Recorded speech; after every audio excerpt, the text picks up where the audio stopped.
baho utuje utekanye kuko Nyagasani ari hafi. Mwongeye kwirirwa bakunzi ba Slim Jesus Entertainment. Mu by'ukuri hari abantu benshi bagiye banyandikira bansaba ko nazagira icyo mvuga ku ndirimbo za gospel, cyangwa se bansaba ko nazajya ngerageza nkagira icyo mvuga ku ndirimbo z'abahanzi bakunzwe muri gospel hano mu gihugu cy'u Rwanda. Ariyo mpamvu muri aka kanya icyifuzo kimwe mu bakunzi bacu nifuje kuba nacyubahiriza. Muri aka kanya nkaba ngiye kubabwira ku muhanzi Israel Mbonyi ugiye gusohora indirimbo ye nshya ku itariki 22 z'ukwa kabiri ahagana isaa 8:30 za mu gitondo cyangwa se z'ijoro hano mu gihugu cy'u Rwanda. Kuba ari mu gihugu cy'u Rwanda, Israel Mbonyi ni umuhanzi ukunzwe hano mu gihugu cy'u Rwanda, akaba ari umwe mu bahanzi bahagaze neza muri gospel ku rwego rwo hejuru, ndetse kandi sinatinya guhamya ko ashobora kuba ari we muhanzi wa mbere winjiza amafaranga menshi ku rubuga rwa YouTube. Ibyo nabihamya nashidikanya bitewe n'indirimbo ze uburyo zirebwamo cyane, yaba kuba zifite views nyinshi cyane, ndetse kandi akaba akunda gukora indirimbo zifite iminota myinshi, kandi ari byo akenshi YouTube igenderaho iyo iri guhemba abantu, aricyo navuga average watch time. No kuvuga ngo nka Israel Mbonyi hari indirimbo ze usanga ziba zifite iminota 7, 5, 12. Urumva ko nyine akuramo akayabo kenshi. Ni ibyo kwishimira kuko burya Nyagasani iyo yaguhaye impano abazi n'uburyo izagutungamo.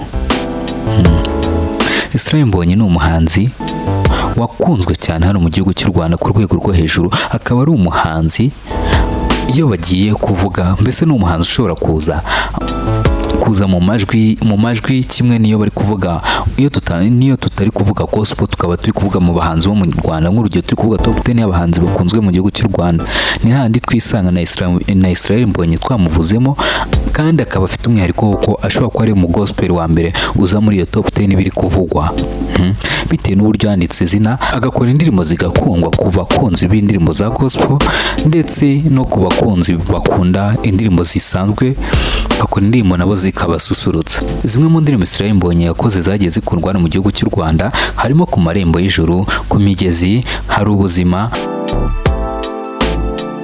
Nzaririmba, Nturi wenyine, Karame, Intashyo, ndetse n'izindi nyinshi cyane.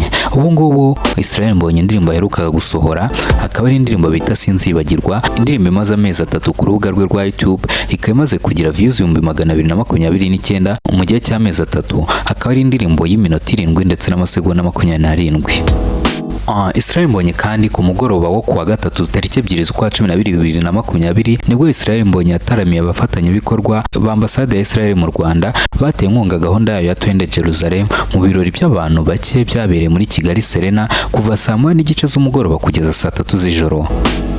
Ibi bikaba byari ibirori ndetse Ambassadeur Ron Adam uhagarariye Israel mu Rwanda akaba yaravuze amagambo akomeye kuri Israel Mbonyi batangiranye muri gahunda yiswe Twende Jerusalem igamije gutyaza umubano w'abaturage b'u Rwanda ndetse n'aba-Israel. Ibi birori kandi akaba ari ibirori byitabiriwe na bamwe mu byamamare hano mu gihugu cy'u Rwanda nka Miss Rwanda Nishimwe Naomi, Eric Kabera uyobora Quet Films Institute, ndetse n'umunyamakuru David Bayingana, Theo Gakire n'umugore w'umutoni wa Belinda witabiriye Miss Rwanda 2017 ndetse n'abandi. Ibi bikaba byarabaye nyuma y'uko tariki 6 z'ukwa 11 2020 hatangajwe ku mugaragaro ko Israel Mbonyi ari we muhanzi nyarwanda wa mbere utangiranye n'iyi gahunda ya Twende Jerusalem. Ibirori byitabiriwe n'abafatanyabikorwa ba Twende Jerusalem, gahunda nshya Israel mu Rwanda.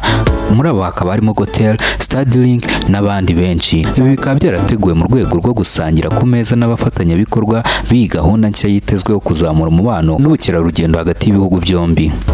Ron Adam mu ijambo ry'iminota itarenga 5 yavugiye muri ibi birori yatangaje ko impamvu bahisemo gutangirana na Israel Mbonyi muri iyo gahunda ya Twende Jerusalem ari uko ari umuhanzi wihariye. Yakoresha amagambo y'icyongereza ati Israel Mbonyi is so unique. Mu magambo ye yagize ati twahisemo Israel Mbonyi kuko ari umuhanzi wihariye. Yavuze ko iyi gahunda yabo nshya igamije guhuza abaturage b'ibihugu byombi, cyane cyane urubyiruko. Yashimiye abitabiriye ibi birori abasobanura ko gahunda ya Twende Jerusalem bayiteguye mu rwego rwo kuzamura umubano w'u Rwanda na Israel, na cyane ko ibi bihugu byombi bifite amateka asa, dore ko byombi byabayemo jenoside yatwaye ubuzima bwa benshi, ukongeraho ko bikataje mu iterambere ku muvuduko wo hejuru nyuma y'amateka asharira banyuzemo. Avuga ko byaba ari umugisha ukomeye abaturage benshi b'ibi bihugu bamenyanye bagasurana, na cyane ko kuri we asanga kuri ubu bitari ku rwego rwo hejuru.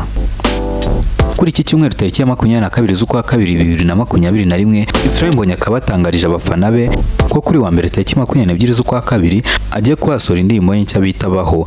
Ibi byose akaba bicishije mu nzira zo gupremieringa iyo ndirimbo kuri YouTube channel ye yitwa Israel Mbonyi. Bakunzi ba Gospel Rwanda, icyo nabifuriza muri aka kanya ni ukuza kuryoherwa n'iyi ndirimbo mu by'ukuri ze kunyura amatwi yanyu. None muri aka kanya nanjye icyo nkwisabira ni ugukora subscribe kuri YouTube channel yacu Slim Jesus Entertainment. Ni byiza byinshi tuzagenda tukugezaho uko bwije n'uko bukeye. Kora subscribe dukomeze tugendane 5 kuri 5.